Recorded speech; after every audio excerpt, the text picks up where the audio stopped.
But it's about getting the message out. And then encouraging reconciliation and trust amongst all the stakeholders. Again, if you would describe this in one word, if you give me one word, it would be collaboration. It'd be collaboration. That's the one word you got to remember with this, is collaboration. And it's got to be sincere and authentic. But encouraging reconciliation and trust. That's not just with the black community and the police department. It's also amongst Department of Children and Family Services, or whatever we call it in Indiana, in South Bend, child welfare, juvenile court, the court system, probation, parole, all of our partners together. The churches, one of the terms I got from a gang member about 8 years ago is social service gangbanging. And he said, you guys gangbang harder than we gangbang. He can't be in your tutoring program because he's in my tutoring program. My money, my grant money, my grant money, my grant money. I'm not giving him up. Minister is the same thing. He says social service gangbanging. And I had no response for him. I had no response for him. Because at the end of the day, it's a matter of, really kind of moving the ball forward and how we do it. Who are the stakeholders again? We already mentioned most of this. Law enforcement, it's local, state, and federal departments. It's the police department, corrections, adult probation department, it's the U.S. attorney, and all the federal agencies that come with the Department of Justice, and it's your local prosecutor. For us, it's the Cook County State's Attorney's Office. The second tier, again, there's three. There's law enforcement, community moral voice, and social services. The second one out of the moral voice, your community-based organizations, your faith-based agencies, and also your community residents. Don't discount the subject matter expertise of the Kool-Aid moms sitting on the block. I call them the Kool-Aid moms, the ones that always have something to drink for everyone, always have a sandwich for everyone, diapers for the teenagers. They're always there for everyone. It's the one you can identify your Kool-Aid moms and your Kool-Aid households by no traffic in front of the house. Right?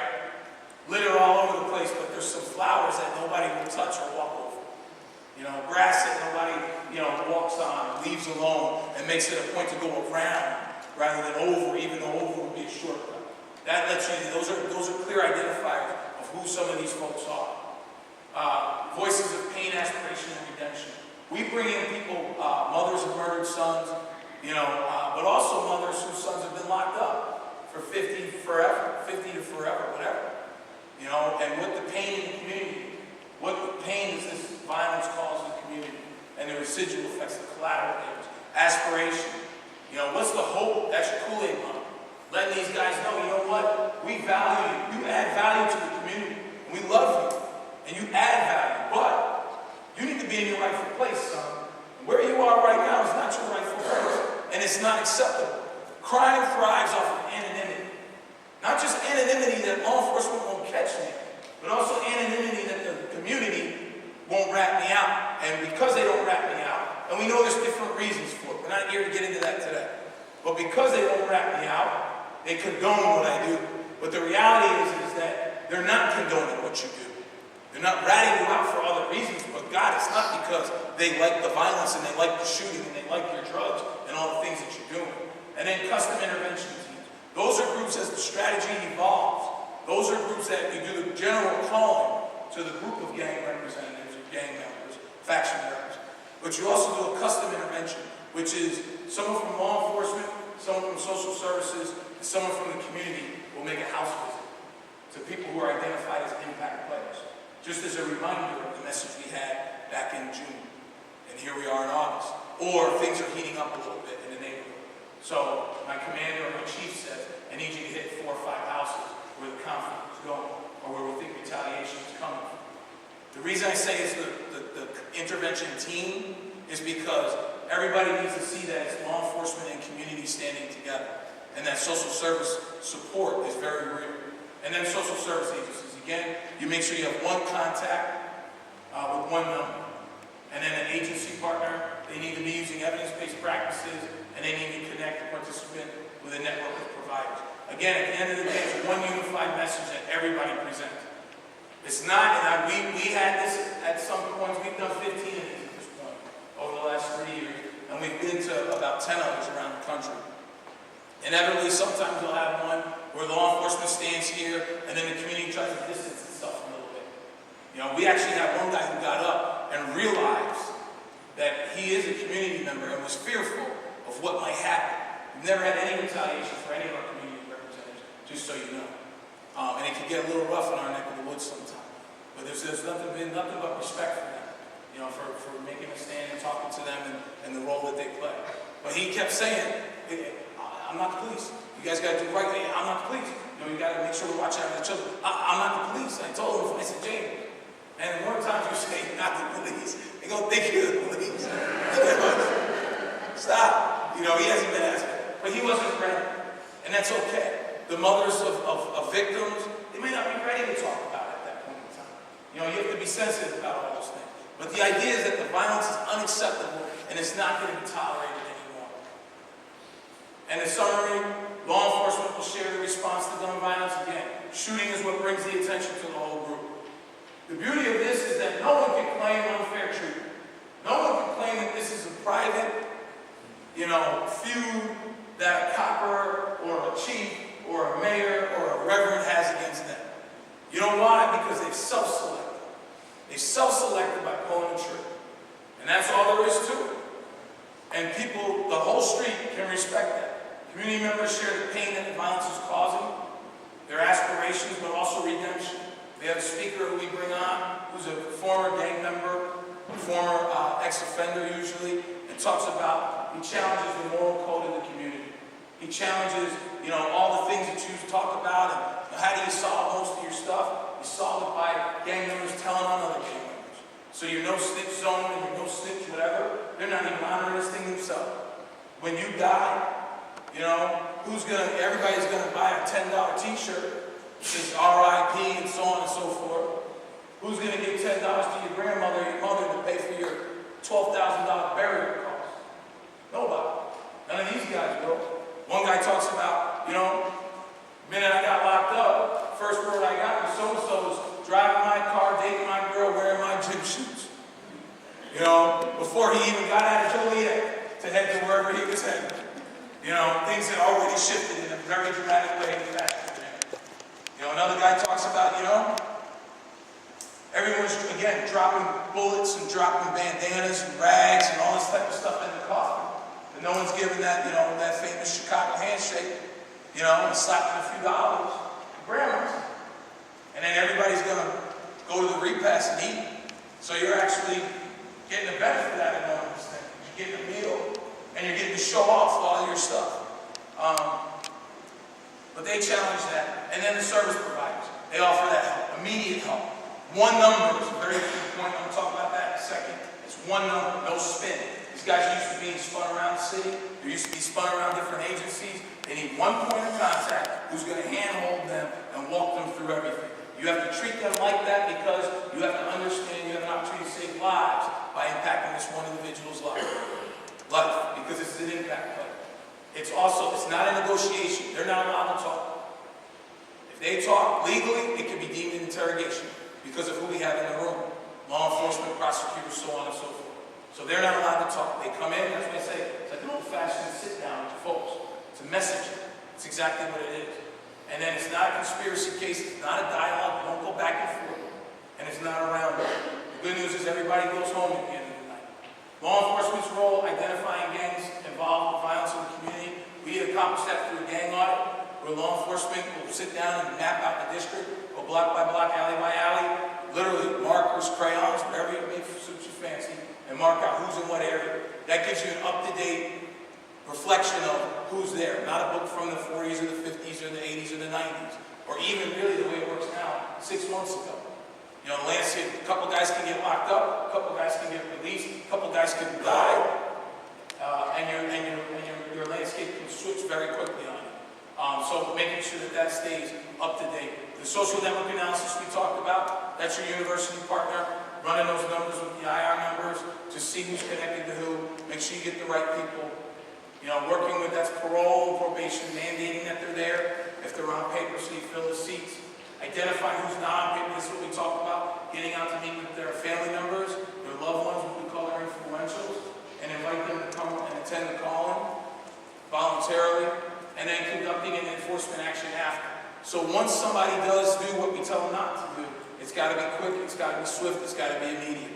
Because we come back to them, we gather them in the room, and we show that we kept our promises. It's all about keeping your promises, and then collaborating with the prosecutors to make sure we have accountability. Moral voice, this is the community role in this thing. Again, the speakers, someone that speaks to the pain, someone that speaks to the aspiration, and someone that speaks to the redemption that's associated with violence from the community's perspective. Working in concert with law enforcement to assure that the message continues beyond the calling. How do we keep the dosage of this message out in the street? Something, I'll be honest with you, we haven't wrapped our heads around it completely in Chicago. We're working on it, we're experimenting it, we're looking at different ways to do it. You know, we don't have all the answers here, but we found some things that are starting to work. And then participate in ongoing community activities to encourage alternatives to the violence. Social services role in the strategy, again, I'm not going to go through this all the way. I think I've already talked about this. It's clear, it's authentic, it's one point of contact, priority attention. And then the last thing that I will reiterate is evidence-based. Evidence-based. It can't be anecdotal. It can't be just because we're here. It can't be because we got more connections to City Hall and y'all. It's got to be, these are the people that can get it done with this group of people. This is the cohort. It's the most difficult cohort any social service agency will tell you they have to ever manage. Because you're dealing with grown men who think like 15-year-olds to a large extent. And have a life experience that is limited to certain things. And their investment is not in the schools and employment and all the things that we as good Americans grow up to become taught to be invested in. Their investment is in the street. Their addiction is to the street. They're addicted to the drama of the street. They're addicted to the block, if you will. And that's a very difficult thing to deal with and overcome. Last thing we do is we tell them, here it is. The community is not going to tolerate the violence anymore. And we have the 3 promises. So these are the 3 promises we make before we leave that room. The next gang that shoots or kills someone in the district will get the spotlight. You can make that whatever you need to make that for your local jurisdiction. You can make that the next gang that shoots someone. You can make it the group that's deemed to be the most violent group. However, whatever works for you. But who's going to get the spotlight? You have to be very clear and specific what's going to get you the spotlight. Because this is about fairness when we deal with this. The most violent gang is going to get focused attention as well. And anyone who wants help to change their life can get it. And then we ask everyone to share the message after that. This is what our cycle looks like. We have the calm. That's the messaging when everybody comes in. After we have the calm, we tell them, when you walk out these doors, the clock starts ticking. Everything we said, we're going to hold ourselves to it. When you walk out the doors, the clock starts ticking. And then the moral voice begins. People, if it's working on all cylinders, you have people in the community backing it up and supporting the intervention and the prevention and the reentry and the counseling and the case management and those things kicking in play. With the social service, community support, moral voice keeps going. Unfortunately, so far to date, we always have some fool who kills somebody, who pulls the trigger, and who acts in a very negative way with their behavior. And then the enforcement action takes place. Law enforcement has to be ready with their partnership. So when the enforcement action takes place, it's swift, it's accountable. And by swift and accountable, I mean like 90 days, right? It's not going to be, there's going to be buys and busts, there's going to be all types of things going on to start, getting arrested. But that group will feel the pressure. Originally, they won't know why. As I said, it takes about 3 clicks usually for a change. Some jurisdictions has been 1. High Point, they did 1 call-in, and then they didn't have any more. They did 1 and they didn't have any more. Usually our guys are a little bit more stubborn, I think. A little bit out here in the Midwest. And it took a little bit more, it takes about 3. And then the consistency, you can never stop. But you have the enforcement action, moral voice keeps going, and ultimately it leads to another call. Outcomes. We've been working with our collaboration partners to coordinate the strategy. And we're trying to build, again, you build on the infrastructure of your local community. So we're not bringing anything where we're starting something brand new. We're coordinating, we're integrating things. It's a strategy again. It's not a program, it's not an initiative. It's a strategy. And part of the strength of the strategy is its ability to coordinate and integrate what's already in existence and to tweak, to get better. And I told you I'm a football coach. Everything for me is about getting better. We can go 14-0 and win the ring, but I still want to know how do we get better? What do we do? Where can we get better next year? Where can we get better at what we're doing in every little aspect of it? And then our academic partners, you see the importance of that. We have John Jay, Yale Law School, Yale University, University of Chicago. You have to have a strategic design. You have to have a form of data analysis, and you have to also have outcome reports. Start out and build that in from the get-go. Don't start doing stuff to say, well, what will make us look good? What are we doing already? And what can we account for already? Build it in up front and there's a lot of accountability. Current results, we have 30 to 40% reductions in some of our targeted districts. And this will fluctuate. Of course, it'll get big, and then it'll get small, and then it'll kind of get somewhere in between. But you want to try to run about 30%. If you can do that, you're doing a great job. You want to run 100%, to be honest with you. But if you can get, you can see a difference. You can see a difference. The idea is, can you break beyond the media so the community can see the difference? And so the community and the partners and all your collaborating agencies can actually not just see, but also feel the difference. The community has to feel that there's a difference here. And then you see a complete different response to what's going on. And then the strategy, again, we're operational in 5 police districts of our 22, but it's also in 9 states and multiple jurisdictions nationally. That's kind of tough to read. I know I was playing around and it was actually a lot lighter earlier. But these are some of our outcomes. We've actually listed all of our call-ins by year when we've done it. Now, where you see a couple blips, changing the superintendent might cause a blip for you, the police.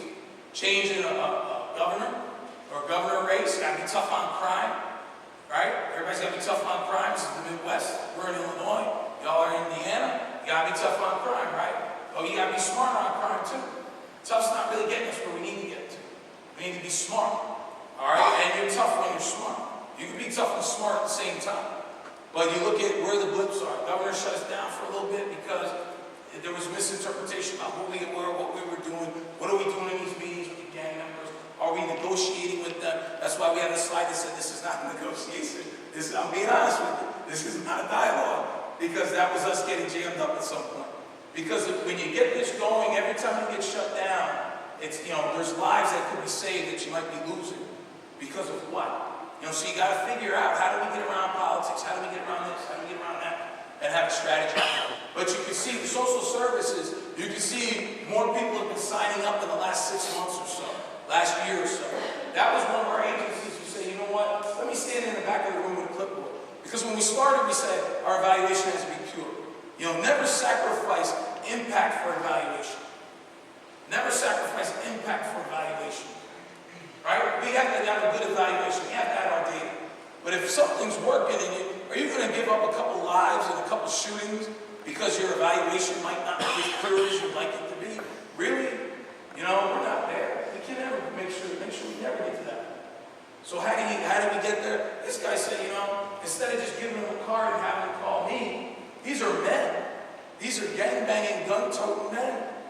These are not so good guys, many of them. Good qualities here, but not, they're in the chair for a reason. They're not going to call me. What's the challenge we have with our vets getting services? They're men. They're men who served our country. They don't want to go ask the social service agency for help. That's a challenge. How do we overcome that challenge? He said, just let me stand in the back of the room, man.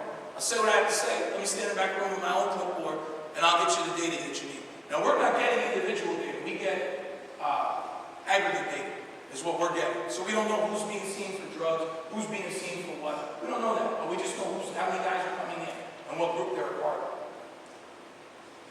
What you can do to be a part of the strategy. Number one, you have to determine, this is the most important. Are you and your agency able to align with the strategy and the various stakeholders? This is critical. Why is this critical? Because if you have an agency member or a partner who really at their core has too many discrepancies with law enforcement, maybe their negative experience, who knows what it might be, but they're not going to play with the cops. They don't need to be at the table. They can keep doing what they're doing in a great way and change the world. But they're just going to halt what we're trying to do here. Everybody has to be able to function together. Everyone's not going to share everything. Everyone doesn't have to like everybody, but everybody has to believe and buy into the mission of reducing group shootings and homicide. Identifying the role in the strategy, where people fit in, and staying in their lane. We can't have social workers telling the police how to patrol. Right? We can't have it. I'm sorry. We can't. We can't have police officers telling social workers how to do case management and who needs parenting skills and we can't have it. Everybody stays in their lane. We have people who can work both of those. Those are those buffers. You know who fits in the buffers well? Reverends. You know why? Because gang members don't look at reverends as snitches. They look at it as part of the reverend's job to keep community safe. They don't look at it as, so you got to figure this out. But how does it fit in South Bay? And what are the dynamics in South Bend? That's why you got to be plugged into who's on the street and who knows what's going on with this stuff. But then you have those three: law enforcement, moral voice, and social services.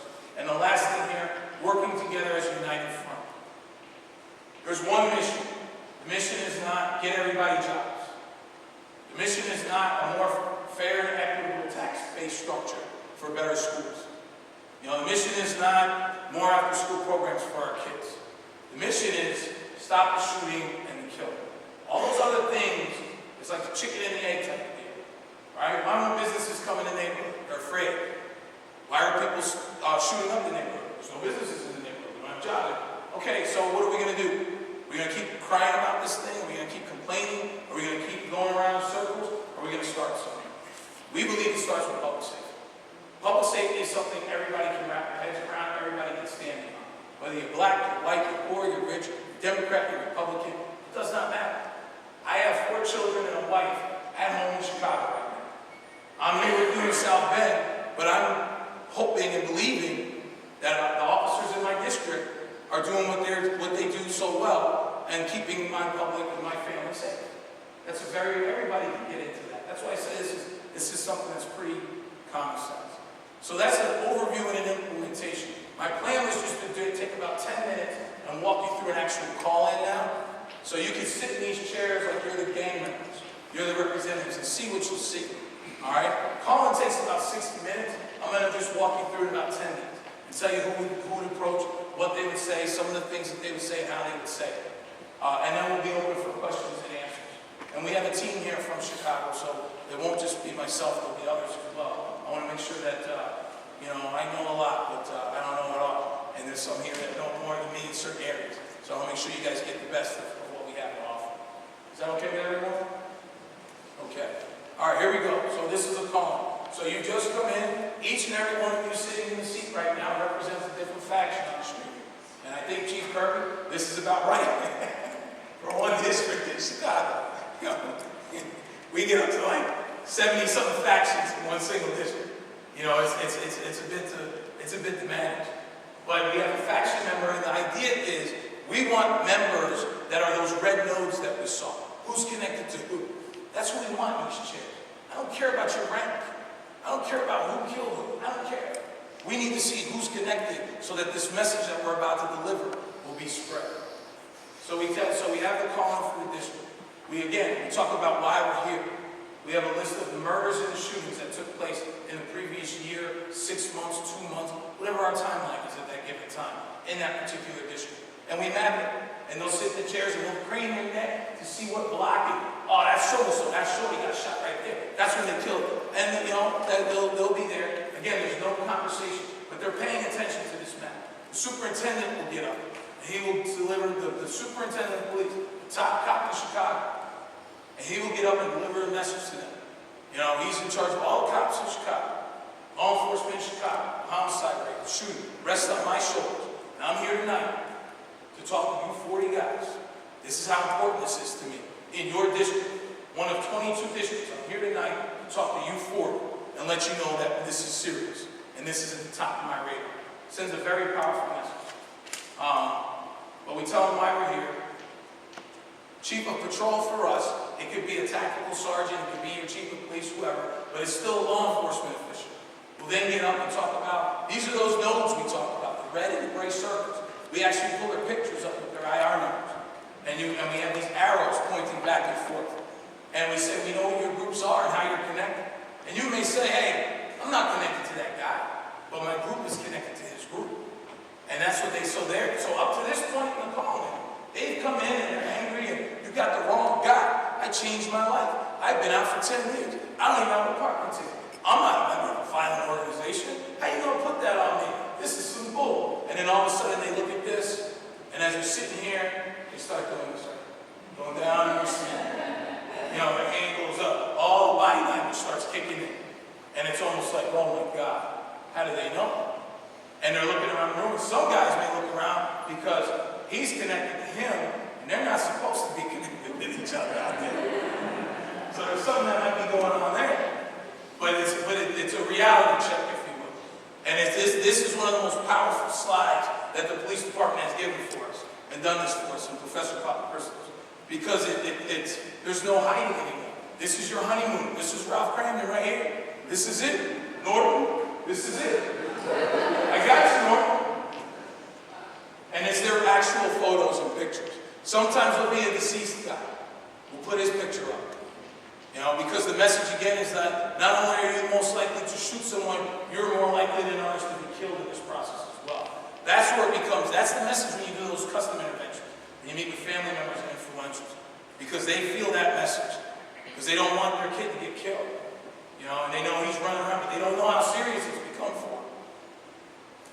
Then we'll put it up there. It could be the most violent group. In this case, we'll say the most violent group. I don't know how you guys will do it. You know, it's up to you as a local jurisdiction to make that decision. You know, and it could be different. It could be the next group that shoots someone or the most violent group, and you could have no shootings, but you have a violent group. You want to put some pressure. And you have the group name up there, whatever their organization's names themselves, the date of the triggering incident with the time, and you see the enforcement action. So the date of the triggering incidents, we had a call in here on June the 18th. Someone in this group over here killed somebody on June 24th. That triggered the enforcement action. And then from June 24th, when they killed somebody, until we come in and bring it back for another calling, we will let you know that's why that pressure. They start to realize, okay, I knew something was going on with our faction. It felt like we were getting a little bit extra attention. That's what that was about. It's about the calling, man. You guys didn't listen, or you didn't pay attention to what was going on. Now you pop up the group themselves. They saw the timeline. Now they see how many arrests. And it depends on where you are. I've eliminated a bunch of stuff, obviously, for confidentiality reasons. You know, I left you some. This is one district that we were operating in. And we were able to show over a period of time, however many days it was, 3 months, 6 months, 9 months, whatever. But we focused on that group during that time. And you can see how all the different partners have jumped in on this thing and their participation. We had 18 federal charges, 54 felonies and misdemeanors, city ordinance violations. This is where we talk about pulling levers. We're coming at you for everything. Child support, warrants. You go to the top of the pile for everything. Everything and anything. Outstanding warrants served. One was issued in this case. What was seized? Now, this was a big operation that was going on, and it lasted a while, and it had federal involvement. You know, you had over almost $3.5 million or $3.25 million in narcotics, almost $300,000 in currency, 27 firearms, 23 vehicles. The one thing these guys hate more than anything else, they don't care if you take their goat, they don't care if you take their guns. If you take their cars, boy, they get hot. And if you take their dogs, well, boy, in Illinois, felons aren't supposed to have pits and rots and certain dogs. You go in and you take their dogs, they get pissed. They get pissed. They'll straighten people out in their group in a heartbeat so they can hold on to their dogs. And then we get into the violence brought to spotlight. So there's no mistake what's going on here. This wasn't a mayor's address. This wasn't the Anti-Violence Commission. This was your violence. You guys self-selected yourselves. You have no one to blame. It's about accountability amongst our partners, but also amongst them and themselves. You guys brought the spotlight on yourselves. And then boom, there's a picture of each and every one of their group members that we arrested. And they're looking at themselves, and they're looking at their friends, and they're looking at the guys that they run with. So it's very clear where this all came from. And then again, at the end, tell everyone to stop shooting. Law enforcement, our local police sits down. If it's your commander, we use our chief of patrol for that. So they've heard from the superintendent, they've heard from the chief of patrol. Now the federal prosecutor gets up. Assistant U.S. attorney goes through talking about federal prosecution. Make sure they know it's not even, you can see I deleted a whole bunch of stuff, I'm sorry. Okay, Edgar Hoover here. But I had to do it. But you can see they say it's not just CPD, and then this is simply the logos. You see ATF, you see Homeland Security, you see IRS, you see DEA, you see FBI, you see anybody that's all those alphabet agencies. They talk about the federal crimes now. And they talk about what the difference between federal and state time you're looking at. And now we're in the game because you're a member of this group and you're self-selecting to do this. They talk about forfeiture, asset forfeiture. Most of the guys don't know anything about asset forfeiture.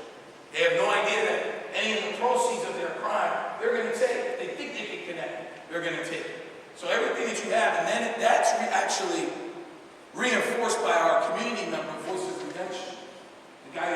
a gang member who talks about, I'm 44 years old, man. What do I got to show for 20 years on the street? What do I have to show for it? They take everything. You know, no one retires successfully from this game. I haven't found anyone. Detention, where you're staying. You're not staying in Chicago anymore, guys. Nobody coming to see you, but we're sending you. Federal drug penalties, what the differences are when you get into the federal system. You know, what it's like you get a sentence and always watching the defendants when they receive a sentence of 180 months. And I'm trying to figure out how many years is that. And the judge always giggling and laughing and saying, sir, I can see you're having a problem with the math here. You're doing 15 years, you're doing 17 years, whatever he's doing. And this is federal time. So you're going to do 13 of the 15, son. If you're using a gun too, all the enhancements that we have with the Illinois statute. If you're an armed career criminal, keep committing violent offenses, and you have a gun when you're doing sentencing, where you're going to go? If I get a federal sentence, I'm not staying in Chicago, I'm not staying in Indiana, Illinois, Wisconsin. They're going to ship my butt somewhere around the country. And then we love the one that we always love. And we always ask the question until someone actually answers. Who knows, we're Yankton, South Dakota. And we say, we got another one. And we say, and the prosecution, who's going to visit you there? Who from Chicago is going to come there to visit you? And that's where you're going. And then again, stop shooting. The state's attorney will get up. It's basically the same example, just with the state charges. He talks about how the state works with the federal prosecutor, how they meet once a month, they review the cases, and he tells us, at the end of the day, we make our decision based on who's going to get you the most time. So whether you go state or whether you go federal, it's not personal. How can we get you the most time? Because you're a member of a violent group, and you're committing violent actions that are endangering the public. This is a slide we actually put someone up. This guy was a guy who was in a calling. He was in a calling, he didn't listen to the message, or didn't, did what he felt he had to do, and he actually got sentenced as an armed habitual criminal. And instead of doing 2 years, he ended up getting 6. UUWs by gang members. Again, tell everyone, stop shooting. You see, this keeps coming up. It's surgical. It's all surgical. It's all by design. So this image keeps popping up. Stop shooting, stop shooting, stop shooting. Moral voice comes in now. Now law enforcement and the prosecutors sit down. Now the community moral voice section gets up to address these guys. The voice of pain. This is a young lady, Donna Hall. She's a postwoman on the west side of Chicago. Her son Marshall was killed. Marshall was, I think I could say, and she wouldn't argue, no angel. Marshall was involved a little bit with some things. He was turning his life around slowly but surely. He had hooked up with a young lady, they were together, they had a baby, and they were getting ready to move. But he still kept going back. He moved out of the city, he was living in the suburb. But he still had this is why I say that addiction is to the street. He kept going back on the weekends. See his boys, what's going on, what parties are happening, how's everybody doing, who just got out, who's home, all those types of things. Marshall got killed one night. That's a picture of him and his mom on the, it would be the bottom left hand. That's he and his Marshall and his daughter. But it basically sets up a picture of, we know he's no angel, but look at the piece of the fabric of the community that's been torn from us. His community involvement. This guy had a mom, this guy had a daughter. Who's going to take care of his daughter now? Mom talks about that. And that's their own individual story to tell. We actually script all of this. We give them a script, we interview them, we talk to them, buy them a cup of coffee, tea, lunch, whatever. And we talk to these community speakers. And we kind of give them some ideas of things that they bring up that we think will really resonate with the gang members, the group members, and we encourage them. But once they get up, it's their deal. We let them go. And that requires a lot of trust, to be honest with you. That's some great ones. That's some not so great ones. Which have helped us learn and grow. That's why we interview them now, before we do it. Another voice of pain, the guy that you see to your right, or to your left, that was a guy who was a young adult back in the early 2000s, I believe, or late 90s, when Teenage Mutant Ninja Turtles were out. The little kid sitting next to the dad, that is sitting to the left of the dad, he's Pastor David Marrero. He's a pastor who held a calling at his facility for us, and he talking about the voice of pain to some Latino gang members. Again, you need to get authentic voices. You know, we're not going to get a black person from the south side of Chicago to talk to Latino gang members on the west side of Chicago. It could be effective. It probably would be effective. But would it be as effective as having someone who is homegrown who everybody recognizes? You know, and then Chicago's different. You know, you got Mexican, you got Puerto Rican, you got just little different slices. You know, so making sure we got the right person for it. But Pastor Marrero talked about the vivid imagery of the day his brother Ignacio was killed, what he was wearing. He talked about his father's reaction. He talked about his mother's reaction.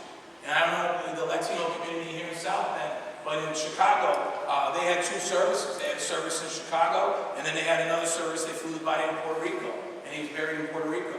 You know, so he had to watch his mother and his family go through it twice. And then you have the voice of hope and aspiration. That's someone that, and when you put up a picture, it could be a park, it could be a field, it could be a high school, whatever is a symbol of the hope and aspiration of the community, a positive symbol of the community. These guys are used to seeing their community as garbage-ridden, as streets, as corners, as blocks, as prisons, jails, beats, cops. They don't see that as the fabric of the community. So you get someone up there, that's that Kool-Aid mom who gets up to talk. Then the voice of redemption closes out the community piece for us. And you can do any pieces of this. You can do one person, you can do three people, however you see fit. This is the formula that we've kind of come up with in Chicago that works for us right now. The voice of redemption. This gentleman here, Charles Perry, what you're looking at is you're looking at his identification card when he spent 19 years in the Bureau of Prisons. He was in the federal penitentiary for 19 years. So he talks about, so what we found was instead of this voice of redemption having to get up and deflect this and explain I was this, I was you, and all we had to do is, Mr. Hurley in the back, Tom Hurley figured this out. He said, man, just give me your BOP card. Put that up right there. These guys look at that, they know exactly what it is. Boom, we can get right to the meeting. We don't have to do any introductions right now. He can just go ahead and talk about, again, challenging the moral code of the street. And then social services comes up last. And again, this is the promise. This is our closing argument here with social services. They're here, services are available, and we get into the things that these guys as clients will need. So it's not just general children aid, home and aid type of deal. Very specific to what you need as a gang member and as a parolee or a probation to help you make your mandates. We will help you meet your parole mandates. You know, we'll help you find a job. We won't give you a job, but we'll build a team around you. Try to help you get to where you're trying to get to on a positive connection. And what that actually does now when we complete this is we have actually given them an excuse through our law enforcement presentation to get off the street. Because if Deb's calling me to go somewhere and ride or die, here we go. And I said, hold on a second, Deb. I don't know if you know who you talked to last night. Last night, the U.S. attorney sent me down in a room. And there was 30 brothers in that room.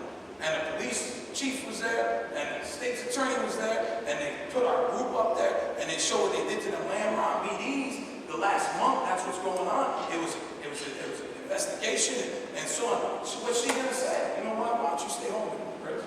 You know? In fact, why don't you stay at home the next month? We don't need you with us right now. So I've gotten an excuse now to exit the game. A legitimate excuse to exit the game that lets me keep my man. But I've also eliminated any excuses that I have not to do right. Because we brought someone up who was where you were, and we're telling you what we can do to help you. And if you choose not to do it, then it all falls on your shoulders. And again, tell everyone to stop shooting.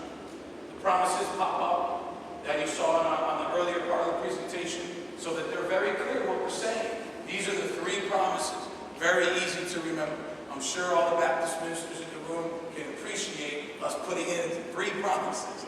You know, just 3 points. Take these 3 points. I just got to get these 3 points to y'all, and we're done. And that's all I have for you right now. Any questions that you have, we're available. Chief Kirby, I'd like to ask you, and also Deb and Tom will be available to answer questions.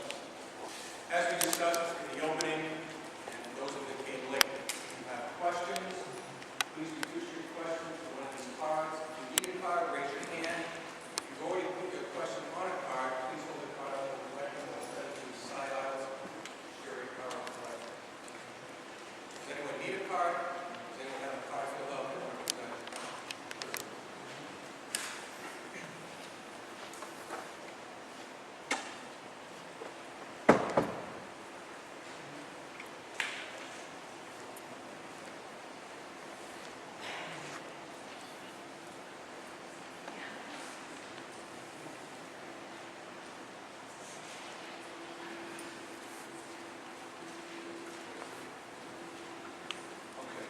All right, so the first two questions I'm going to put together. The first one is what drives young men into gangs?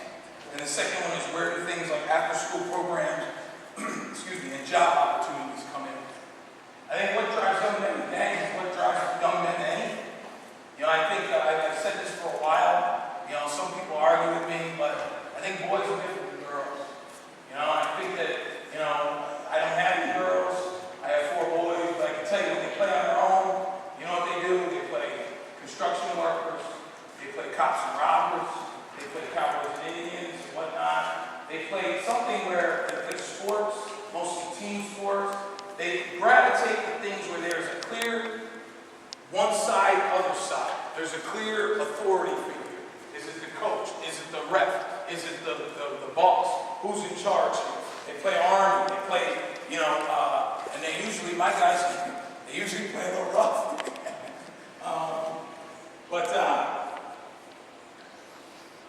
I think what drives them in and what they're doing is essentially a feeling to be like what drives us to do what we all do, or what we all long for. We all want to be a part at the end of the day, more than a legacy.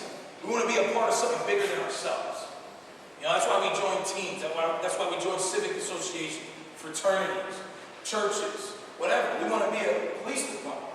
You know, one of the most amazing things I've ever seen with law enforcement is that you can have a law enforcement officer in Tacoma, Washington, who will die and put their life on the line for a law enforcement officer in Atlanta, Georgia, without even knowing who that person is. Just because they're a part of that thing, right? It's something that's bigger than themselves. Fire department, everybody, right? So I think that's what they're looking for, something bigger than myself. Something that I can really kind of, and also, yeah, I want the support, the social, emotional support, and people pat me on the back, and my daddy's not there, and I'm not giving it to me. That's all a part of it, I think, but at the end of the day, they're looking to be a part of something bigger than themselves, and really to find some meaning in that thing. Because they haven't really found a spot where they really kind of fit in. And even if they have, you know, but it's also another thing, and I'd be remiss if I did not say this, it's also attitudes, values, and beliefs. You know, what is their attitudes, values, and belief structure? Who gave it to them? You know, there's guys, and yes, things like after-school programs, job opportunities, they definitely come in, and they're critical. They're critical, but they're a support to something else. You know, it's almost like anger is a secondary emotion. It's not the main thing. Before you get angry, you feel what? You feel sad. You feel embarrassed, right? You feel hurt. Then you get angry. It's a secondary emotion. You know, these things are secondary things. We provide them. You know, we call them gang intervention and prevention with kids in black and brown and poor neighborhoods. I grew up in the suburbs of North Jersey. You know what we call it? We call it Police Athletic League. We call it the Boy Scouts. We called it the Recreation Center. We called it Summer League. We called it, it's intervention. It's prevention and intervention. You know, I know it's hard for everyone in this room to stomach this, but I was no angel when I was growing up. You know, I was a baby of 5, you know, and I found myself sometimes doing the wrong things. But the police, the chief of detectives in the town where I grew up was also my football coach. So he didn't let me slide on anything, but it was very clear to me, even without a father in the home, there was a figure there for me. And it was very clear to me that I felt shame, if you will. Like I just disappointed Coach Giordano. You know, and I think that that's kind of where we're going. But I wouldn't feel shame, and I wasn't the best with this guy. This guy said some stuff that was out of pocket to me from time to time. You know, and not politically correct. Maybe sometimes a little bit racist, right? A little bit. But the one thing I knew about Coach Giordano is that he was invested in me. I knew he was invested in me because he kept coming back. And I think that's the value of the jobs, the summer programs, the opportunities, after-school programs, teams, you know, church activities, the folks that keep coming back. That's that. Like I said, the street respects one thing: truth, authenticity. The toughest guy on the block usually never has much to say. In fact, you can identify him by being the guy 3 rows deep on the fence back here while you're talking to whoever you're talking to. The guy who's up here yipping and yapping and he's the send-off guy. They're trying to see what you're up to. They're trying to see who you are. He's trying to gather as much of, because he's working intelligence as well. Find out who's out here, what are they about, what are they doing. Can you say more? About keeping up with that consistent moral voice in the community. What's needed? The moral voice is basically, it really needs to be consistent. It can't be sporadic. Your moral voice, that's just the community members stepping up and filling in these gaps. Police will come in and they'll do a takedown. And they'll do that takedown, and there go the drug dealers, and there go the gang members, and there goes all the negative stuff. But why do people keep going? People will keep coming to that bar because they're used to that being the spot. So why do we have certain blocks and certain neighborhoods that are consistently for like 30, 40 years? That's the spot because people know that's where I go get my dope. People know that's where I go get a gun. People know. So how do you change that? One of the things that we're trying to do is fill that gap up. Once you remove the negative influences, fill it with positive influences. But you run into challenges. Does the community have the capacity to fill it? Who's going to control it? Who's going to own it? Who's going to be accountable for it? You know, so you get into those things. So, but the moral voice piece is just communication. That's how you strengthen it. It's got to be communication. It's got to be honest communication. Again, it doesn't need to be the police department telling you who we're going after, where we're going after them, how we're going after them, and giving you everybody's rap sheet. Because really what you're doing there when you ask for that, you're endangering officer safety. That's really how you do, how law enforcement can put, you can't go down that road. But what you can do is you can have simple communication. In those communications, the better your lines of communication are. Again, seeing someone get out, my example earlier. I'm getting out of the car. Hey, how you doing? Good to see you again today, man. All right, you good? All right, just checking on you. Coming back. Hey, change your clothes in the last 2 hours. It's good, man. You looking sharp in that jacket. All right, we'll see you, man. Am I harassing him? What am I doing here? And then the engagement with the community members across the board. But also not having everybody do the same thing. If we have an anti-violence commission, joining the anti-violence commission and supporting it. Not being all pissed off and pissy because I'm not at the spot at the table that I should be at because I'm the guy who's been doing it. And I'm the guy, and how did he get there? And I'm going to start my own. Now you're going the other direction. And we wonder why we got factions on the street of young people who keep splintering off and who can't get it together and who don't know how to disagree. We had a community speaker, Ms. Naeem Griffin, a 76-year-old woman who grew up in a certain project in Chicago when it wasn't looked at as a project, when it was built. It was actually everybody was trying to get in it when it was built. And things kind of changed over time. But she said something very profound that Tom and I wrote down and have up in our offices. She said, respect allows me to disagree. If I respect you, that allows me to disagree with you. If I don't respect you, first thing I'm doing is I'm going for it. I don't know how to disagree. But what's the example we're saying? The community needs to find a way to respect the different parts of the body and the social fabric of the community. Whether it be social services, whether it be black, white, reverends, ministers, imams, rabbis, whoever. Everybody has a role to play. If you come about this thing with one unified message, that shooting and homicides and the violence is unacceptable and it won't be tolerated. Not be tolerated a little bit because we know you're angry out there, black man. No, I don't care how angry you are. Unemployed. How many Americans are unemployed right now? Should they all take arms right now?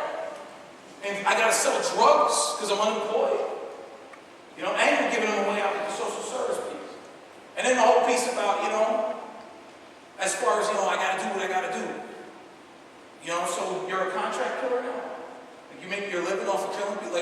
Because most of the violence you'll find comes from respect. It comes from issues of respect. It comes from issues of beef. That's why those in the community moral voice piece, it's critical if you can stay and listen to my colleague Tom Hurley's presentation. He'll really dig down and explain some of this stuff, in a much better ways than I could. And he's got 20 years of corrections experience. And really, the proof is in the pudding. He's built stuff around the country around this stuff. I told you, I'm a coach. I'm a good coach. That means I'm a good recruiter. I stole some good people from some agencies, Two questions on one card. How do you handle the hug a thug detractors? And then secondly, shouldn't the social service side of the violence reduction strategy also be a model for prisoner reentry? All right, as far as hug a thug, you know, I believe you hug everybody, you know. I hug my kids, I hug my players, you know, I hug guys that I'm engaging sometimes from time to time. I think there's a difference though. The difference is I can disagree with you and I can love you and not agree with the way you live your life. The problem that we have is we have a lot of social service agents. I'm just going to be honest, from my perspective from Chicago, in the neighborhoods I'm in Chicago. We have social service agencies, we have ministers, churches that are so angry and frustrated by historical injustice that they've completely flipped it to the other side. And it's almost like the problem is the police. The problem isn't the gang member. The gang member is a gang member because of you and your government, and this is usually me because I'm usually the guy who shows up in a suit and tie. I haven't figured it out yet. You know, you and your government and your systems. That's the problem. They can't eat, so they sell drugs. It's not an excuse. You know, so it's not really the hug a thug. I look at it more of the excuse makers. You know, they're usually the sideline bombers in what you're trying to do here. For all the people that will rally to do this thing, there'll be people that rally to get in, and they just want to stand on the sideline and toss bombs at what you're doing. Grenades, if you will. Because they just doubt it. They don't believe it. They think there's something else behind it. That's the beauty of not having any money going into it. Because agencies and people are doing it. Our social service agencies that work with these gang members don't get a dime and have not gotten a dime in 3 years from us. They do it because it's their mission. That's how we selected them. Or why we selected them. It's their mission. So I think as far as hug a thug, I think you hug those hug a thuggers and you sit them down and you let them know, hey, again, we hope you can work with us. But at the end of the day, like the presentation showed, you need to be able to align with the strategy. And you have to be, as a city, this is very important, as a city, you need to be strong enough to identify people who are not going to align with your strategy, whether it's this one or another one, and say, God bless your ministry, and dismiss them from your table. Because they don't belong there. Because you're just going to, trying to be liked is not going to help you. Hug a thug doesn't work because you're trying to be liked. And you're trying to be liked by some of the chief manipulators that God created. I don't think he created them to manipulate, but that's what they're using it for. The other question is, shouldn't the social service side of violence reduction strategy also be a model for prisoner reentry? Absolutely. If you look at the agencies, we selected our agencies specifically because they have an ability and they have a proven track record using evidence-based practices, working with ex-offenders. Because you have to view this, when you decide who's going to speak at the call-in, the law enforcement side is easy. That's your chief, that's your tactical person who's going to talk about the enforcement action, that's your U.S. attorney, your state's attorney, your prosecutor, your judge, whoever you're going to use for that. That's easy. The challenge is, what community members do I bring up? You have to bring up a social service agency that can answer the call when that call comes. Because some of these guys will ask, we had one guy who actually, it's a true story. They had a call in on the west side of the city. Guy left the call and effing everybody out of the group. He was angry. He was angry. Turned around, he came back 10 minutes later. Said the voice of God talked to him before he even hit Cicero Avenue. The voice of God told him, go back and talk to the social service guy and turn your life around. So of course our police superintendent says, that was a police officer over the radio. That's what he was hearing. Whatever works for you, right? The guys are making strides. Is it going to be great? Is it going to be super successful? Maybe, maybe not. What we know is that our job is to reduce the violence. It's not to get everybody jobs. All right? It's not to drive down, yes, we want to drive down domestic. You get this group, you're getting a lot of the same, a lot of carryover with robberies, with domestics, with other stuff. You're getting a lot of carryover. But again, the focus has to remain off of social service. It's a component. Our mission, our goal at the end of the day is to drive down homicide. If guys get jobs out of it, turn their lives around, find Jesus, get married, great. And if you do it right, that's going to happen. Right? It's going to happen. But at the end of the day, what you're looking for is how do we drive down homicide? Not how do we employ all of the difficult to find jobs for gangbanging, ex-offender, parole violating members of society. If you shift your focus there, I guarantee you one thing, you will lose. You will lose, all right? That's not the direction that you want to go. We have a few more questions, but they can be answered in the breakout sessions. I was just told the big hand and the little hand are both on the 12. We should conclude the big meeting and go to the breakout. So I'll just take one more question and then remind everybody that the social services group will be meeting and give you directions out in the hall. Also give you directions to the restrooms. We'll take a 5-minute break before we start the breakout sessions. Law enforcement, I'll lead you down as well after 5 minutes to find our room for the subject matter specific closed sessions for law enforcement and social services. So the last question for now is, twice this week alone, I've heard from neighbors afraid of retaliation if they get involved in community organizing or neighborhood efforts. How do we address that problem when considering the community moral voice? That's a great question, and it's a very hard and difficult one to answer. Like I said, one of the beauties of the moral voice, you start where you are, right? You start where you are, and you build out from it. You're not going to have this thing perfect when if you come out the gate with it. It's not going to be perfect. We've been doing this for 3 years in Chicago. We started in one district.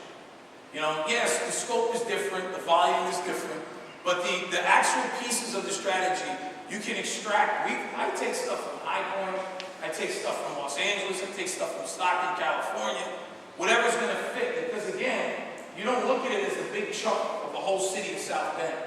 You start with where do we want to start? Where are some of our issues where we want to start? You may not even go where it's the worst. Because you may look at the worst area and say, you know what? We don't have the capacity from a community standpoint to really get going there. So go where you can go. And you just get started. The hardest part is getting started. Once you get started, the thing runs itself. It's about managing it and making sure everybody stays accountable. Great leadership. You have to have great leadership with it. You know, nobody wants to follow a weak leader, right? You have to have strong leaders. People who will tell people, you know, you can't come here and, you know, I'm running this meeting. Like, no, you can't be here. You can't be a part of this because you can't align yourself with the strategy. But as far as the fear of the community, that's very real. That's very historical. How do you get at it? Communication again. You know, once they see that the police are about their business and going about it the way they say it, when you start fulfilling these promises, things start shifting. It's almost like you can't wait. You got to get going. And when you do your script, you can just start, and your moral voice can simply be the voice of pain. These guys are not going to retaliate against someone who gets up there from the neighborhood. But you have, let me put something on that. Your voice of pain has to be someone. All of your speakers have to be people. I say it's almost like, you know, baptism in any faith. You got to renounce something to join something, right? You're bringing up gang members. You better make sure, and you better have great intelligence that they've renounced this thing. Because you'll have a lot of problems if you got guys who are playing on both sides of the fence with this. It's not going to work for you. You know, because this whole thing is based on your credibility. You know, that messaging from mom and dad, that messaging had a voice. Why? Because there was credibility behind what they were saying. You knew they were going to enforce whatever they say they're going to enforce. That fear of mom over fear of police growing up, because you know mom is going to enforce what mom says she's going to enforce. But it's the same thing on the community side. The more, we've never had anyone attack, we've never had any retaliation. Here's what we do have. We have, and I'll get into this a little bit more in depth because I know we need to move to the breakout session if you want to pursue this further after this. But here's what we do have. We have call-ins. When law enforcement gets up, when I get up, I'm the moderator for all of these since we began. I get up and speak. Police superintendent gets up and speaks.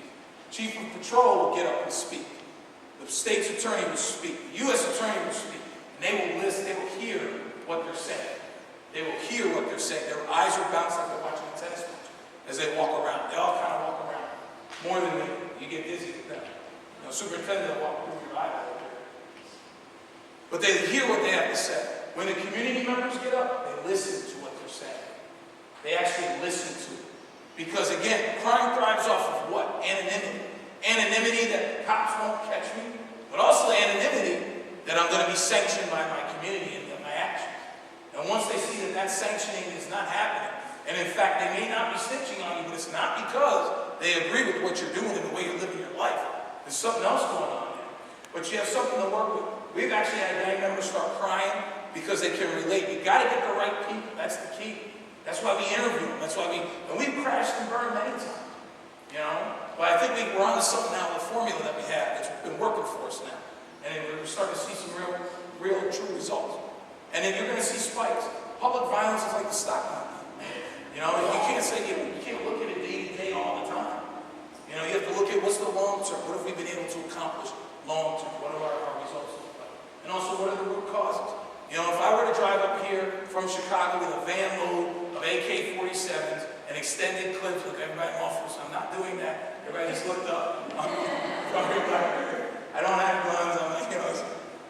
But if I were to do that and start passing them out in some of your neighborhoods, your situation would change very quickly. Your situation would change very quickly.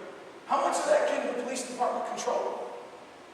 How much of that can you actually control? You can try to head it off, you can try to catch them, but really, law enforcement is dealing with retaliation, right? Something happens and they respond to what happened and they try to stop the next thing for that. That community side needs to step up on the prevention and the intervention side. You know, that's what we were talking about staying in your lane. But the moral voice, we've had gang members cry when the parents talk, not just the parents of the kid that was killed innocently, but also we are very careful, you know, if a kid was involved, you know, they know who that kid was because they see their mother in that gang member's mother as she's talking, her grandmother as she's talking. And for the first time ever, many of them see what they're doing to their family, which they've been running from, and the family hasn't been able to express, or whatever dysfunction is going on there. Many which leads to where they are sitting in that chair in the first place. Social service, same thing. They'll get up and clap for the community members. You know, they'll get up and talk to the community members after. They'll sit down and break bread with them. We feed you guys after we're done. And that's their opportunity to ask questions. And now we're not in interrogation anymore. The meeting's over. Now you're just having a conversation with people in the room. You know, so it's a significant challenge. There are